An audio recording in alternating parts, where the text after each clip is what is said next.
Imagine an entire country burning, hospitals turned into battlefields, and 12 million people forced to run. Can you guess about the country? That country is Sudan. And this is the story the world is letting fade. So, where is Sudan? Sudan sits in the northeast Africa, that is south of Egypt, west of the Red Sea.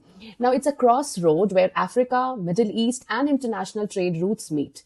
Now, see what actually happened here. In April 2023, internal problems led to fighting that exploded into a full civil war between the Sudanese Armed Forces, that is SAF, and the paramilitary Rapid Support Forces, that is RSF.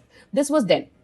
Okay, so what is happening now? Well, 2 years on, the fighting has spread from Khartoum across Darfur, Kordofan, and the east. Cities have been captured, camps have been burned, hospitals have been attacked, and the whole region is collapsing. Recent offensives in Darfur saw extremely brutal attacks on displacement camps and mass civilian deaths.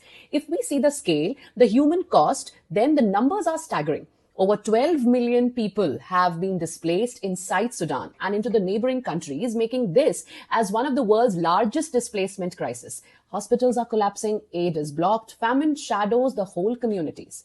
So do you want to see how it actually began?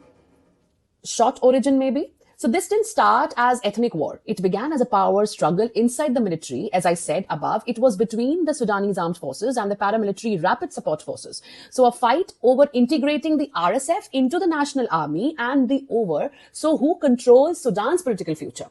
Now, when talks failed, the two sides turned weapons on cities and civilians paid the price. Now, here comes why you should care beyond the headlines, the geopolitical impact. Sudan's collapse isn't local. The chaos is spilling over refugees into Chad and Egypt militias and the weapons across Sahel, and even the Red Sea's trade routes, feeling the tremors as power cuts and attacks threaten global shipping. Recent strikes even cut power to Port Sudan, hitting a crucial maritime lifeline. But why then world is not focusing enough?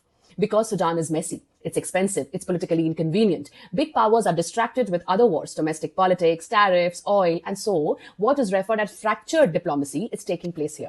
That is limited coordinated action. Aid access is blocked, investigations are slow, and some regional actors are as usual fueling the fight. So if you think this is someone else's problem, remember, failed states create refugee flows, arms market, and regional instability that touch the entire globe.